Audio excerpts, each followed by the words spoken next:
Welcome to SmokingStyle.com. My name is Gino, and this is a tutorial on the 618 refillable pipe.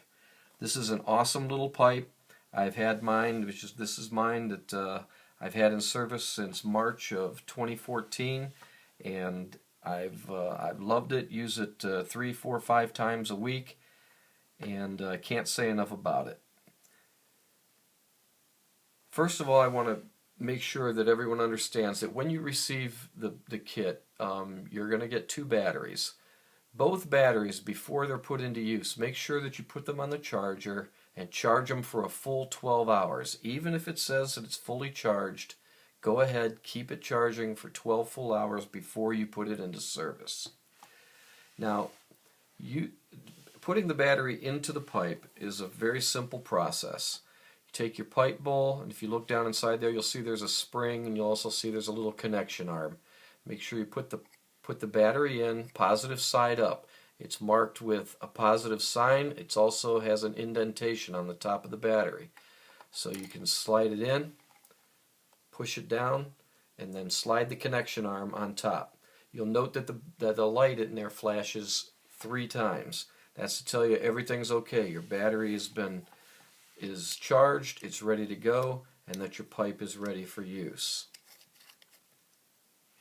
The second component is the bowl itself.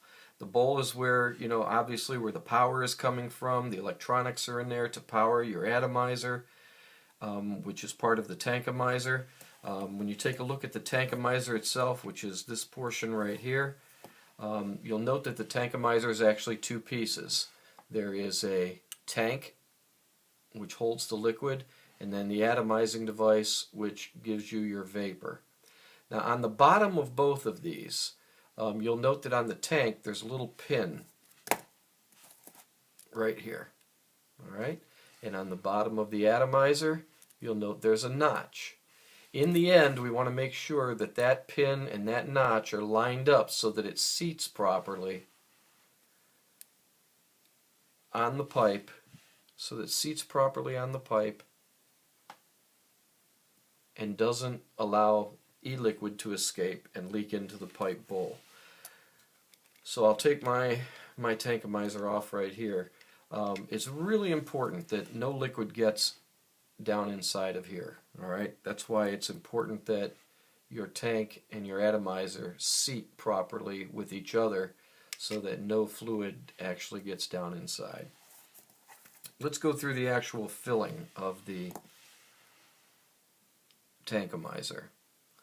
The tankomizer, you can see this is mine, it's in use. I've already got some fluid in it, so you can always add. So somebody who wants to, somebody wants to mix flavors and whatnot, it's a very simple process, and you can mix them right into that tankomizer. First of all, you want to push down on the atomizer, which is going through, and pull it down until it's approximately 1/4 of the way down. I take it down to about the top of the 2.5 mil mark there on my tankomizer. Next, you'll take the e-liquid and add it. Before you do, make sure as you're looking down in there, you'll see the very top of the atomizer in there. Make sure that no fluid goes down into that hole right there.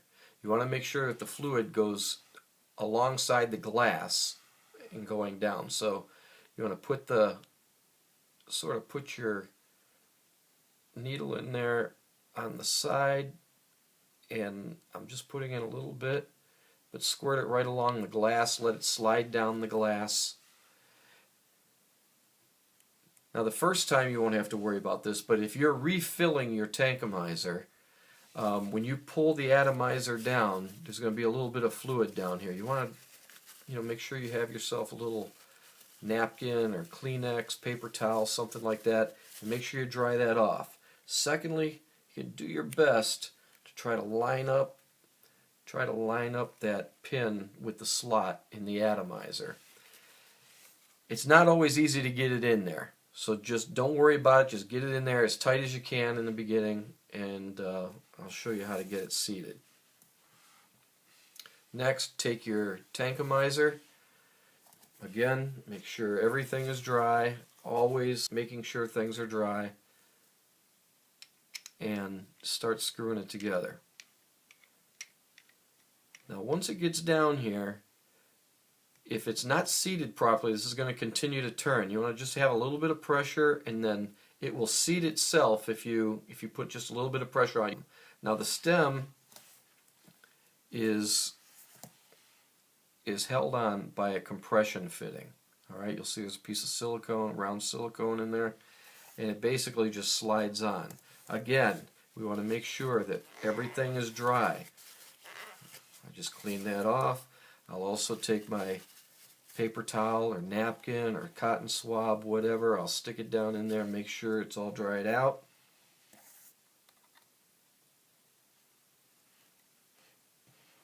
Put my stem on, and she's ready to smoke.